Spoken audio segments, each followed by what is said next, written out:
Welcome to A Canadian Investing in the U.S., a podcast and YouTube channel focused on Canadians buying real estate with host Glenn Sutherland. Welcome to another episode of Canadian Investing in the U.S. This week, my guest is Francesco Porretta. Let's start by giving everyone a bit of an intro to yourself, and then we'll get into this. Awesome. Thanks, Glenn. So I got into the real estate business in 2008. And so it's been going on 15 years. And real estate broker in Toronto. Always had and managed some type of construction project on the side, BRRRRs, flips, rental properties in general. My family's always owned real estate, so it kind of comes as a second nature. I work with my sister, Lena. Both of us, we work together. We have a pretty good clientele. Most of it's repeat and referral. But now I'm kind of getting to that stage in my life where I'm like, oh, you know what? I really want to build that real estate portfolio. So the last few years, I've been working a little more extensively on building my own portfolio. Awesome. So we just met last weekend in person. So yeah. I kind of got a sneak peek at how this conversation is going to go. A lot of these times I'm completely blind. But no, you started doing some short-term rentals down in Naples. Maybe let's tell the story of how that started, how you got there, why Naples, where, just let's start from the start. Okay, absolutely. Yeah. So you know what? Growing up as a child, my family always owned some type of a property in Florida.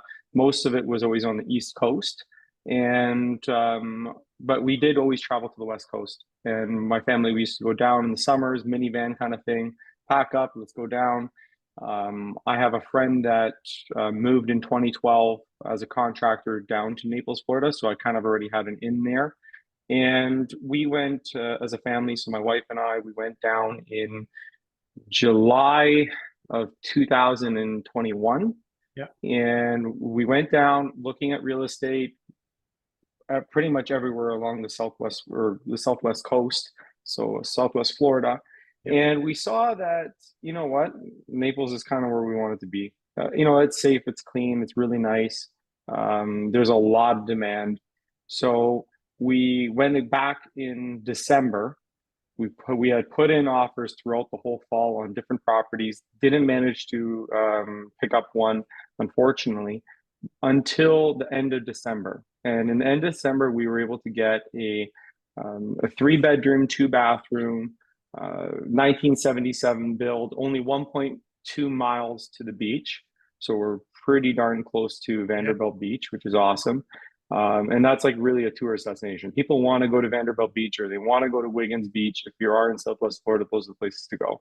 So we picked this property up with the intent of, oh, you know what, why don't we just, enjoy it? Maybe we'll rent it out for a few months of the year, help pay the expenses, until we realized just how good the short-term rental market actually is.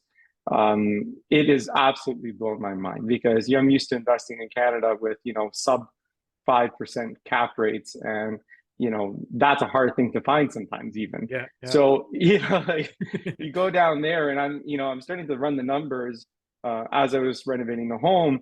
And I'm looking at the numbers and I'm saying, is it actually possible that you're in double-digit cap rate, cash on cash?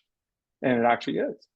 So we have now been renting it steady from January onwards of this year. And we're projected to do probably 11% this year as a cap rate, cash on cash. Yeah. So you're talking about a property that's really, even from a cash flow point of view, is incredible. And that is with it not even being basically run 100%. We do not have a single Airbnb review right now, and we're still doing these numbers. So I can only imagine once we have some reviews, where it would take the property, because I've been looking at what other competition is getting per night or average days rented, that kind of thing. Yep. And there's definitely a lot of room to grow from an 11% cap.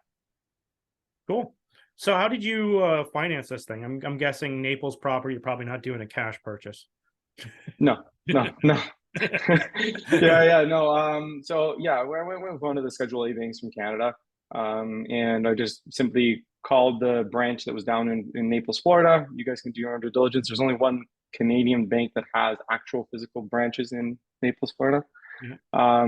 And anyways, I called them up and just said, hey, listen, I'm looking for a mortgage. Got an incredible mortgage, 80% loan to value, which is just wild. Yeah. And yeah, so I got in kind of at the right time. So I closed on this property February 3rd, 2022. And at that time, I was able to close with a 3.25%, 30-year fixed, fully open mortgage. That's awesome. Where I'm going. Yeah, I mean, I can't seem to, be able to get that anywhere else.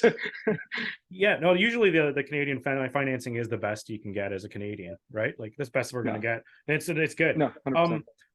I know when you started this, your intention was to like use it as like, sort of a secondary home. Correct. If your intention right off the bat was to be an Airbnb, would that change the financing at all? Yes, I believe that if it's not considered a second property, you'd probably be in that 70-30. Okay. Yeah, and that's like, and I think that there's probably other lending options that are better than the Canadian banks if you're using it from straight up investment point of view. Yeah. I was told by the mortgage specialist for the bank that basically they don't like short-term rentals. No, a lot of them don't. No. No. They didn't want to know anything about it. So I qualified on our personal income back home in Canada. Awesome. Yeah, that's good. That's the way to do it. So you close this property, you have a nice smooth closing, everything go to plan. Anything you learned? Nope. Yeah, I was in for a rude awakening.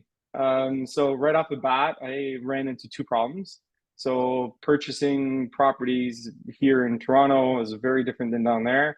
Number one is I didn't realize even though you have a perfectly good sound roof, if the roof was installed without a permit, they make you rip it off. Yeah. So, architectural shingle roof, there was nothing wrong with it. It was maybe 5, 6, 7 years old, from what I understand, had to be ripped right off the house. So I had to find an insurance company that was willing to give me like 30 days to do it kind of thing. And even still, they charged me an astronomical rate until I completed it. And I've showed them that the permits had been closed. And then they reduced the rate and wrote me a check back. Oh. So that was the first issue I ran into. And that was literally a $13,000 roof just to get something done. Was that shingles? Sorry, is that shingles? Shingles, yeah. I just wanted to get something in there. I just wanted to close on it. Yep. Solve this problem. Had to get it solved. So I did that, and then I ran into another problem, which was I couldn't find flood insurance. I'm going, oh my gosh. So now what am I going to do, right? So I finally was able to track down one company to do flood insurance. And I can't tell you how many insurance brokers I called about this property trying to get homeowners insurance or flood insurance. And I was just the brokers would just say to me, like, I can't do that property. There is no company that's going to give you insurance on it. And it's all based on the elevation maps. So they have these elevation surveys of the area. And depending on where you sit with the FEMA maps, it's no problem if you're building new construction because they just do infill and they fill it up and they go up another, meter or 3-4 feet and that's it. But I'll be said meter. I'm talking American properties. Yeah. You know what I'm trying to get at, right? Yard. Yeah. So yard and a bit. yeah. Yard and a bit. Yeah. So, so that's pretty much the gist of it. I mean, so I ran into those two problems. I was able to finally fix them, get the property closed. Got the contractor in there to do the roof the day after closing, which was absolutely necessary. Sometimes there's like lineups depending on if there's been storms or anything else. Sometimes it's tricky to get those roofers. Well, the other issue with it was that in order to get that permit, I had to get the seller to agree to allow the permit to be taken out prior to closing. Yeah, because it's not don't have possession of the house. I don't have the property yet, right? And I needed to make sure I line them up right away. Yeah, it's one of those things you don't really think about until you have that issue. Yeah, and so that we could part of it. Or if you know this right off the start, which you probably don't, but you could have it in your purchase offer. They have to be agreeable to helping you with the permit. Correct. These are a lot of learning lessons. Like, I mean, I feel like if I was buying again, or like whenever I do buy again, because I do plan on buying again, Yeah. definitely the insurance aspect of it is on the top of the list if it's in a flood zone prior to even making that offer. Like, I need to know whether that's going to be an issue or not, especially from the financing point of view, because you can't close on these properties with, an A bank and a mortgage if you don't have flood insurance. Yeah, and things have changed in Florida. Like I wasn't over on that coast. I was doing over like Jacksonville and down the Palm Coast, like, or the Ocean Coast. So whenever I used to do these a year and a half ago, my current lender or insurance company, sorry, out of California, no problem. I could get the insurance on that. And then since this hurricanes went through in the fall, they like they won't write on it. So I had to call like 10 companies for my newest purchase to get someone to do it. It's a little bit more of a hustle. But the thing is, where do you find, like, for me, where did I find the good person to do my insurance? I asked the realtor. They know this. Yeah. They know they do these all the time. They know they have to solve this problem over and over again. They know who'll do it. Well, funny enough, the mortgage, I guess mortgage expert or whatever for the bank, she was actually Canadian originally. She used to work in Mississauga for like 20 years. Small world. And so she moved to Florida. And the first thing she said to me after I sent her the agreement was, "You bought there. How are you going to get insurance to close?" And I went, "What?" Like, oh no, what did I do? So yeah, that was a hiccup. You just mentioned the location, right? And you're doing Airbnbs in Naples. And from my experience in certain parts of Naples, it's very difficult to do Airbnbs, and there is some neighborhood specifics to know about, right? Because of the HOAs. Correct. Yeah. So straight up, there's basically only 2 small communities west of 41, which is Tamiami Trail, that are non-HOA. So you have Park Shore, Moorings, and then you have Naples Park. And Park Shore and Moorings are like right beside each other, so I kind of consider them one. Yeah.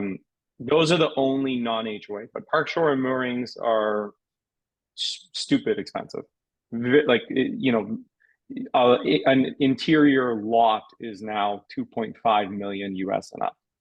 So it's going to be hard to cash flow as an Airbnb, or you make a Lux correct, yeah. Airbnb, right? But even the Lux market, like, it's iffy, right? So I think there's only so many people that are willing to rent at 15 to 20 grand a night kind of thing, right? Like, just like no, yeah, exactly. So yeah, so Naples Park is kind of like the one spot, and then there's a lot of people that are doing Airbnbs though on the east side of Tamiami Trail, which there's quite a few neighborhoods that you can find that are non-HOA. Got it. And I think I heard you say at the start of this that you did a renovation to this. Yes. So did you have to disclose that to the lender? Is it just still a regular loan, right? So you're paying for the renovation yourself, or is it a construction loan? Maybe go through that. No, I paid. Yeah, I paid for it myself. I bought this place sight unseen. I FaceTime call. The market was just the market was really, really hot at the time. Nothing was sitting on the market. You had to act on stuff within hours, not days.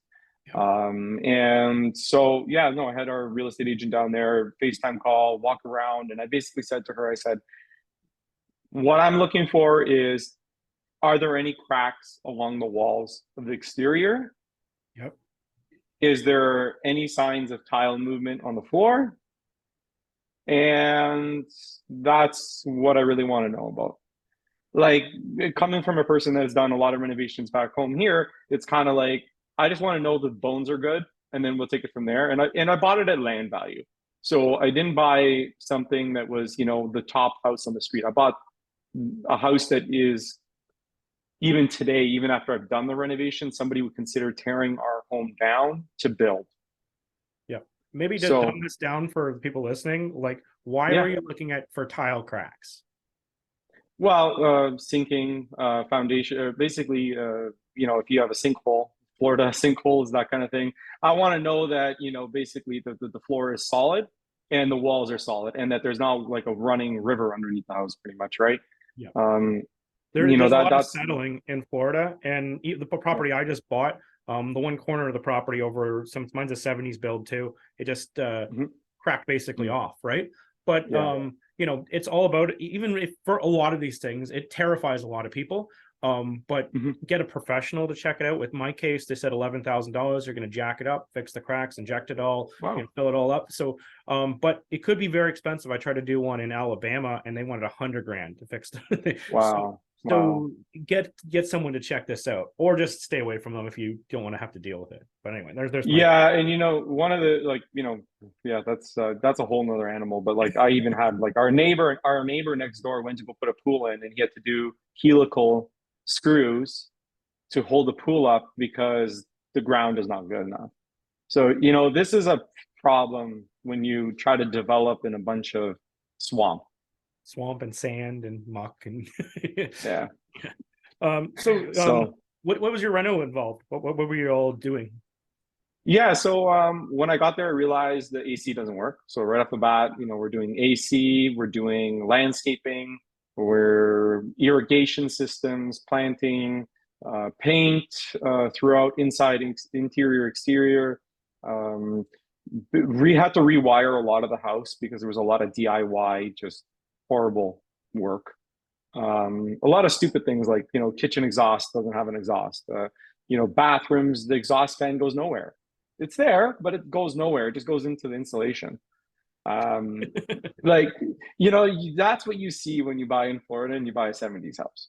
Like, there's no, you know, so anyways, yeah, there was a lot of little things that don't necessarily look like they add up to a lot, but they actually add up to a lot. So, you know, we were into it, and the landscaping was another learning lesson. They had covered all the tree roots and tree stumps in the backyard with poly tarp and then put gravel on top. So I thought I was just dealing with a gravel base. The minute we took all the gravel off, I had $6,000 worth of basically tree stump removal right off the bat. Oh, yeah.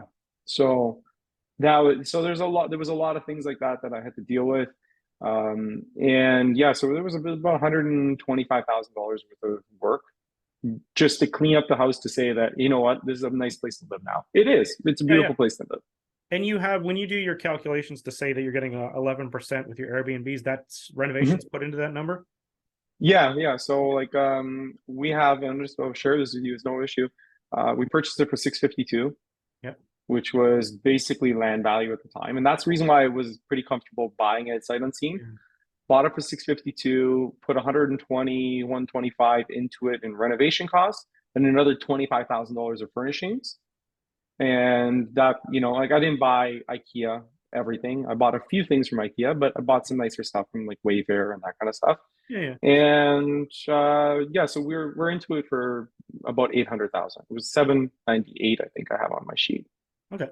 So $798, and you know, right now, just to give you an idea, we're on track this year to do 98,000 in gross income.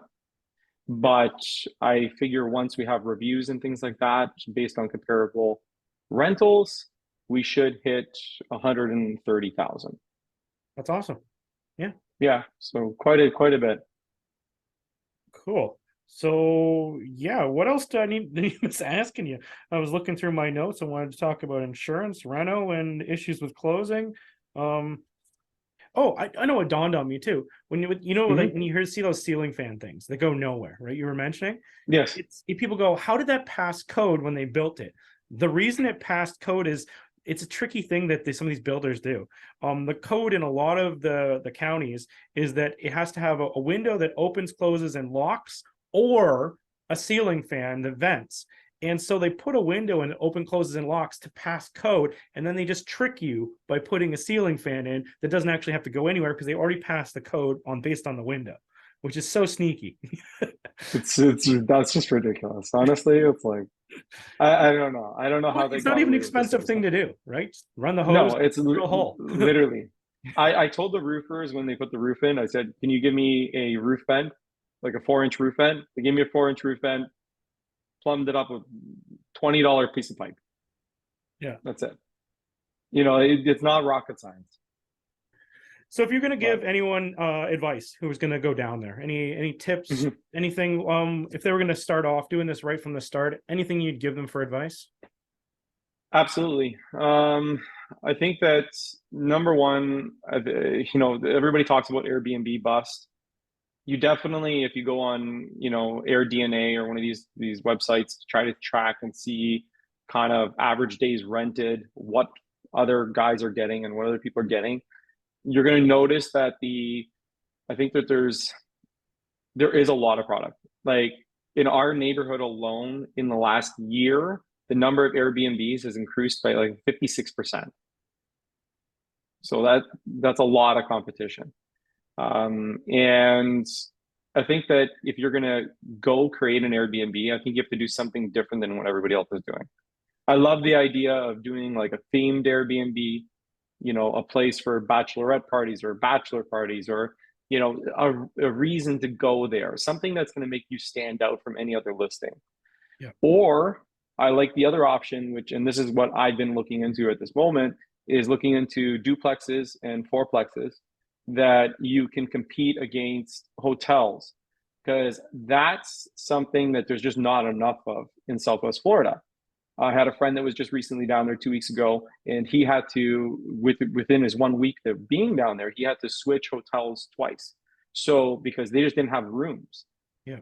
So I think that this is something that, if you can compete with the hotels that are charging $350, $400 a night, and you're targeting 170 to 200 a night in your multiplex, you're going to be rented solid. You're going to be rented 100% of the time.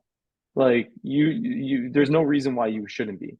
And it seems like you don't have to have the same amenities as competing against the single family people, right? No.